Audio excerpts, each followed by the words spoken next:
honestly, I'm happier coming out of this movie than I have been in a long time, because I kind of feel not only did I get to see another Guardians of the Galaxy film, I kind of saw another Fifth Element at the same time. A bit, yeah. A little bit. I mean, it was funny, because when I started realizing watching this, like, wow, this has as much in common with that as it does with the just absurdity extension of the universe, how bizarre it is, as it does with the first Guardians of the Galaxy. I actually looked over to check on Martin. I was like, I wonder if he's hating this or liking it, because he famously did not like the Fifth Element. Well, I think any movie that starts off with playing Mr. Blue Eyes during the credits can't have lost him completely. You've got you and Martin firmly in their pocket. Yeah, Martin's like... For me, they had like me you're at the, trying too hard. They had me at the Strains of Brandy, which is one of my favorite cheesiest songs of all time. And for that matter, Martin was singing along beside me. I mean, like, there's like the first movie, there's a lot of classic songs that they throw back in here. Some which are only classic to old people like us. Yeah, that's true. But hey, there were even a few in here I didn't know. I mean, come on, man. Fleetwood Mac's The Chain. I mean, come on. The moment when they pull out the Fleetwood Mac and one of like the big scenes towards the end, I'm just like, I never thought this would be a song you would use in a movie for, like, it shit's off the chain now. But yeah, it kind of is. Well, I'll tell you what, if you think Fleetwood Mac is lightweight, go talk to any guitar player about Lindsey Buckingham, and you'll find out how wrong you are. We're not having that kind of podcast. But we are having the kind of podcast where we talk about this return of all these characters. Chris Pratt returning as Peter Quill / Star-Lord. Nobody calls him that. Come on. Zoe Saldana as Gamora. Dave Bautista as Drax. Man, they sure gave Drax a lot more to do in this movie, really too, did, which I was glad. Well, I think, they didn't really realize how well his shtick was going to go over. And so they're making up for that. Vin Diesel returning through obviously some sort of voice vocoder as the voice of Baby Groot. Yeah, George Clooney was in South Park. Whatever. Bradley Cooper. Hey, he did get to say I am Groot a lot of different ways this time. He did, yeah. He really showed his range. Bradley Cooper returning as Rocket Raccoon, thank you, can't speak. Not Raccoon! And now, like, a much bigger part this time around, get Michael Rooker returning as Yondu, as not only is he just on screen a lot more, but they really expand his story, his relationship with Peter Quill, what happened in the past. He's really the only, like, original Guardians of the Galaxy that made it to the movies. From the original team. From the original, 70s team. Right, who have largely forgotten about, although this movie will remind you of. Yes, there's some Easter eggs in there for you. Karen Gillan, actually, the big surprise. I'm like, why would she come back? But she did. And the main reason is, if you remember, she plays Nebula, who's one of the secondary villain in the last film. And she is Gamera's sister, or adopted sister, a daughter of Thanos. And she hates her because of shit that went down. Anyway, point being, this movie's ultimate, theme is about healing rifts in family and figuring out who your real family is. It's about dysfunction. And plus people going like, well, it's Karen Gillan. She's kind of a big star. Maybe we could get her to be more of a regular Guardians of the Galaxy type.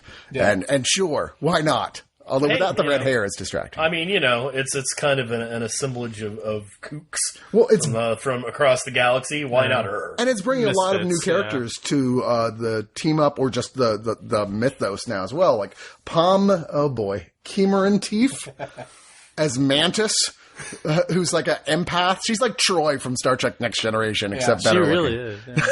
Hey, I was waiting for Beau. I was going. It's not. They put her in shitty suits and they gave her a really bad hairstyle. You fuck off. And then of course the big the big new person in this lineup is Kurt Russell. Everyone's yay! Yes. And CG youngified Kurt Russell as Ego. I love that. I was looking laughing at that when I saw that. Yeah, that de-aging effect, it freaks me out. It was weird because you think with as much as we've seen young Kurt Russell on film, they could have done it more looking like he actually looked then. Because I was like, it doesn't look like it's not a person. It just didn't look like young Kurt Russell to me. It looked like that was where the uncanny valley was, just because we know so well what young Kurt Russell looks like. Yeah. I was like, looks like young Kurt Russell. I mean, his face is starting to implode. He wasn't Grand Moff Tarkin, so I'm fucking. It wasn't quite as bad as that. No, it was not. I say who's the big villain in this film? Well, honestly, there's kind of multiple. Maybe they're the villain. Yeah, maybe and that's the villain. If this movie has a weakness, and it does. It's that there is no real firmly established big bad from the get, which generally Marvel doesn't let you dangle on the hook that long. And this movie, they really play out some line for you. Well, because one of the plot of this movie is really about these characters getting past these problems they've had with each other, and then ultimately figuring out who is the villain among you type of thing. You know? But they don't. There's no Darth Vader. There's no Thanos. There's no Ronin. There's nothing like that. And it's take that as you will. For some people, I think they're gonna find that problematic. It worked for me, but there were moments that I was like, this moment would be a little bit better if something was threatening to blow up right now. It was about halfway through the movie when I was thinking back to the trailer, and I had imagined a lot of the stuff in the trailer was going to be from the first act, and sure enough, it's from within one of the first scenes.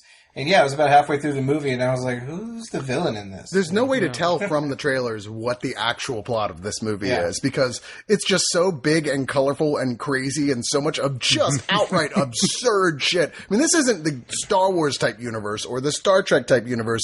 This is a universe that is so millions of years advanced in technology that stuff that seems batshit crazy to us is just everyday shit. It's Marvel-esque, and if we've seen anything from the Ragnarok things, it's that everybody's just being like, hey, we've got this whole cosmic universe that Jack Kirby thought up with.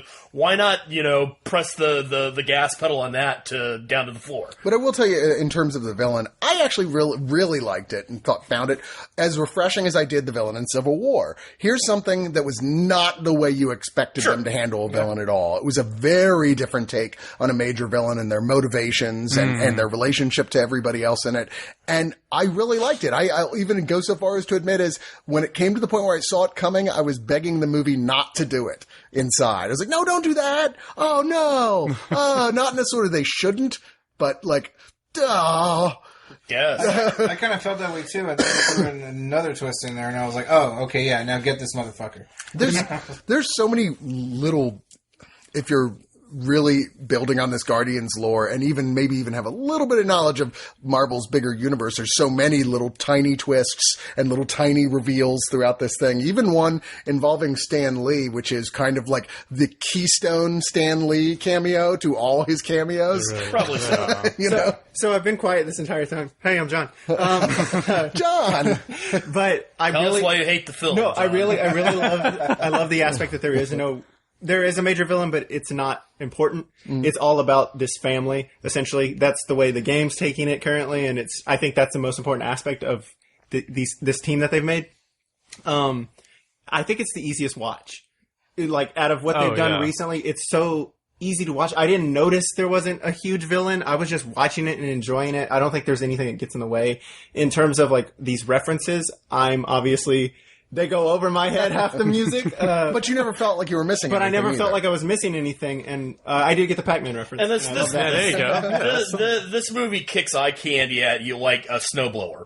Oh, yeah. There's absolutely no time that there's not something interesting to be looked at on the screen. And all color. And if that's not enough...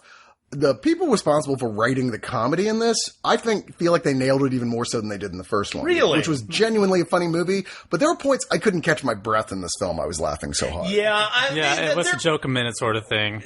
Which, I don't know, which is another thing that I'm like, that might have been a hair over the line. Dips into Seth MacFarlane territory where you're throwing so much at something's bound to miss, and a few times it does. But there are times where it hits so good. It purposely breaks the tension, and it does it brilliantly. Yeah, well, it's a combination of, I think, there may be a few too many jokes, and then, plus this being a sequel, so we're already really familiar with these characters, whereas the first time around, it was a complete surprise to almost everybody, not people who were super familiar with the comics, but... Yeah, I did find this lacked a little bit of the magic, but I mean, it's still really... Do you think do you think that they were trying to compete with themselves in a way? With the first film? Well, you are by definition. Yeah. You're making a sequel. With as many jokes as they had this time around? I don't know about with as many jokes, but they tried to correct some things, like giving Drax a bigger part, making Nebula a bigger part. I feel like in doing that, they sort of took maybe a little bit away from Rocket. A little bit. Because I really enjoyed him in the first, and I would have liked a little bit more... I think he's shining. You didn't think there was a? Yeah, I thought there was a lot of. I thought there was a lot of one. Rocket. He even got like the most emotional story of any of the characters. That's where I think one of the movie's flaws is these emotional bits where it goes too heavy. Yeah. Like it has to say it outright what it's trying to say, and it's like, I got it already. I understood. You didn't have to say it. Yeah, not as much with the Chris Pratt storyline, what was going on between him and Gamera and everybody, but between specifically Yondu and Rocket. Yeah. It was so kind of, well, we've got to give Rocket and Yondu an emotional arc here, and it felt very, cool. It felt kind of forced to me personally, a little like over the top, redemption, a little too on the nose, because they make this big point in the film of going like, man, Rocket is such an asshole. Why does anyone willingly work with him? And it's like the story of Rocket coming to terms with why he's such an asshole, which is, I just, can't an asshole just be an asshole and be fun? I kind of enjoy him as just being a prick on some level. That was one of my favorite moments in the first movie, which I don't think I loved as much as most people. But when he gets drunk and you get to see a sense of why he is the way he is, but it doesn't dwell on it like I think this movie tries to. Yeah, it's been a little bit. No, I didn't hate it or anything in those moments at all, and there's lots of stuff that works within those sequences. But yeah, there's just so many characters in this thing, just so colorful. We're going to so many different planets with so many different alien races. As you said, Beau, it's just constant eye candy. There's a lot of cheese in this, but you're eating a fucking chili dog. You can't really complain about exactly. Yeah, exactly. True. I mean, it's over the top in the way that I compared it to Fifth Element, where it's like every planet has a different colored sky and like looks wildly different. So there's vastly more acting ability in this movie. I don't know if I agree with that. Those were supposed to be over the top. All Fifth Element really had going for it was Ian Holm. Gary Oldman. What, not Gary Oldman? Okay, Gary Oldman. Jesus.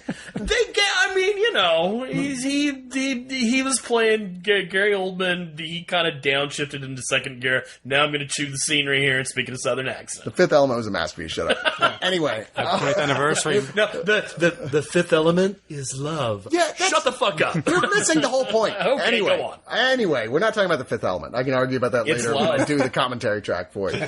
Shut up, Beau. The Fifth Element is love and you'll like it. Oh, that's not a joke. It's not a joke. What kind of... That's how stupid it is. It is a joke inside the movie. It's supposed to be an absurd children's fairy tale. It was written by a sixth grader. No, don't get me wrong. I love watching that movie. Go on. Give us your final thoughts. See what I have to work with here, people? Anyway, yeah. I don't know. I love that type of absurdity. That sort of like, wow, of course the universe is totally batshit insane with all these different planets and cultures that weren't raised with each other. Of course, there's a billion different things that technology in some ways doesn't even resemble our technology because it's about 1 billion years more advanced and can do crazy shit.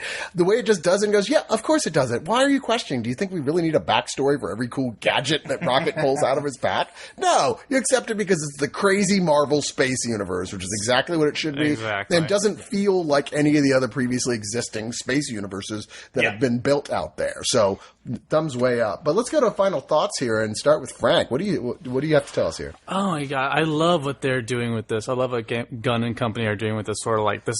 This really is like their playground, and they're having fun with it all the way through. And God bless them for it. What I love really about the Guardians films is that they are just almost like. Not almost, they are laughing at the superhero conventions, and they are sort of like saying, this is what you expect us to do, but we're just going to point and laugh at it, really. I think that the story itself is a bit patchy. I don't like it when sequels split up their core group and, change the dynamics in doing so. But I could see why they did it here. And, I love that the villain, when you finally find out who the villain is, it makes that character all the more interesting for me. And I love that he wasn't a straight up villain. He had a little bit of humanity in him as well. Twisted humanity, as all villains do. But, the comedy worked. The sort of pop look is so in check. The visuals are amazing. And the music is fun. I love the opening credit sequence. I knew I would love every song choice from then on. Such a creative way of doing opening credits. And Marvel's always been good at that, but for one of their comedy films, you're like, this was such a great way to do this. I could watch little Baby Groot dancing to Mr. Blue Sky all day long. I really could. One of the first times I've ever seen that song in a movie not not in a montage. Like, yeah. it was just one scene, like one thing happening throughout the scene. And you got to hear the almost the entire majority of it. Yeah. I wish we could have seen more Stallone, but hey, that's maybe things to come. We forgot to mention Sylvester Stallone's in this. Yes. Although they definitely set him up to be pertinent in future films. Yeah, absolutely. I got to give this about. And I wasn't also got to point out, my excitement level dipped considerably on the way to the screening. Like, I just wasn't, I was like, why am I not jazzed about this as I was last week? But, you're in Austin traffic. Yeah, probably. That's part of the reason. Like, I'm traveling to see this. But, I got to give this 8 out of 10. Trash pandas. Fair enough. JC. I enjoyed this a lot. It had a lot to live up to the first one because the first one, it was one of my top three favorite movies that year. So yeah, really high expectations. For the most part, it met them.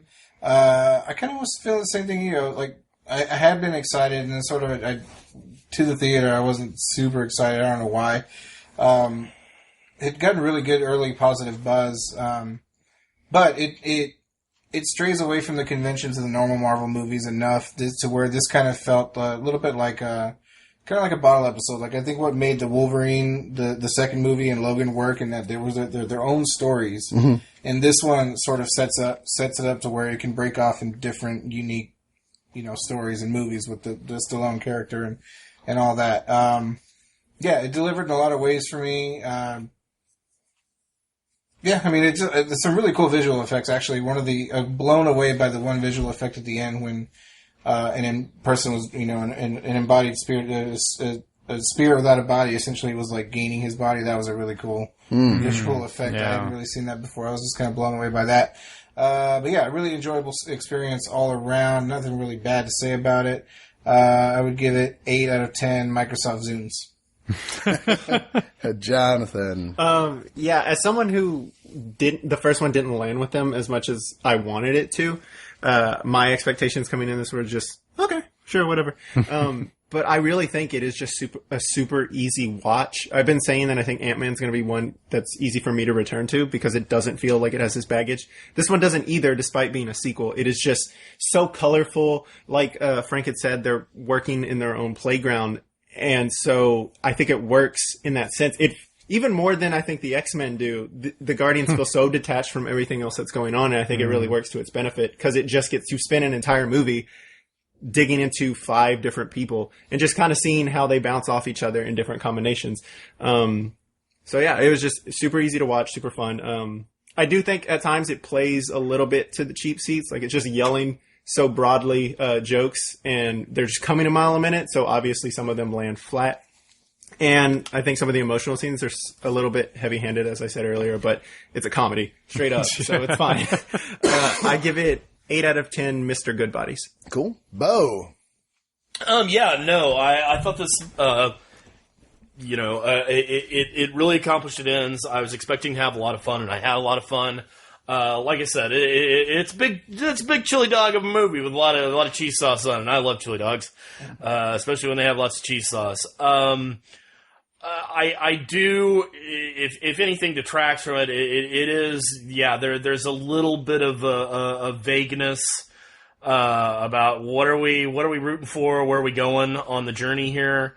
But I feel like that they resolve it soon enough. They do spend some time with it, but they resolve it soon enough that there's still enough tension to make it a really great fun flick. Sometimes the shotgun blast with the jokes could be a bit much, but only a hair over the line. For the most part, I was laughing my ass off and having a great time throughout. So I definitely, I think this is going to be one of the most watchable movies of this year. I easily give it 9 out of 10 copies of K-Tel's Greatest Hits from the 70s. I agree, certainly not every joke hits. I think this is at maybe an 87% success rate with the jokes, which I would call so close to being a flat out 10 that am I really going to complain about a joke or two that fell flat? Then you don't know how we grade papers in grade school. I'm just saying, because it that's just a B. it felt like it wasn't even worth mentioning to me when I was just laughing so consistently that at points I was trying to stop laughing just so I could hear what they were saying. It's kind of like The Nice Guys in terms of like joke level and joke speed in a way. Right, and they're generally extremely well written, much better written than I even expected them to be. I also didn't share your particular problems with the plot, but I did share your problems with the plot, that I thought that it got a little emotionally heavy-handed, but it almost had to get grounded to some level. Maybe that part was just so not as well written as the just straight fun. But yeah, this is a big chili dog. You're right. Who doesn't love chili dogs? And if you don't, well, I mean, they make vegan chili dogs. Got a lot of carbs, though. I'm just saying. So chili dogs now. It's but there's going to be people who this type of movie is never their type of movie anyway. They're like, "What are you talking about? I'm going to go watch The Salesman, who just came out on Blu-ray instead." And that's great. That's a great movie too. Just to it's right there.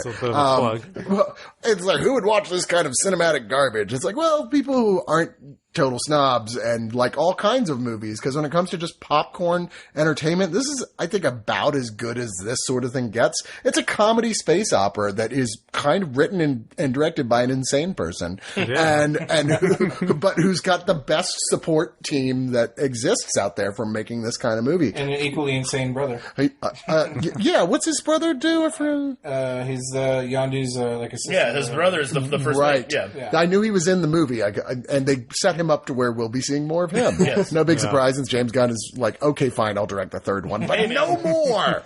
He figured out a great way to give his brother money. But there's the advantage of, just to make this quick point, he mentioned the X-Men movies. All of these movies being the same director, same playground, all that, they're not going to fuck up the continuity timeline or anything like that. It's true. It is wild how, like, as much as, yes, this is mainly about seeing how the different combinations of the Guardians and the new people we're bringing into the Guardians play off each other and what their relationships are and how that's funny or at some points touching.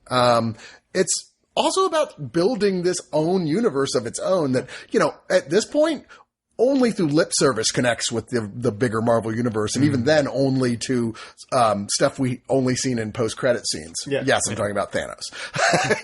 We haven't actually, had a Thanos Marvel movie yet, per se. And this, of course, is more and more they're building towards, well, obviously we're going to see him in the next Avengers film. Well, and I think Ragnarok, you're going to get some we might get a taste. Because that shit's happening in space.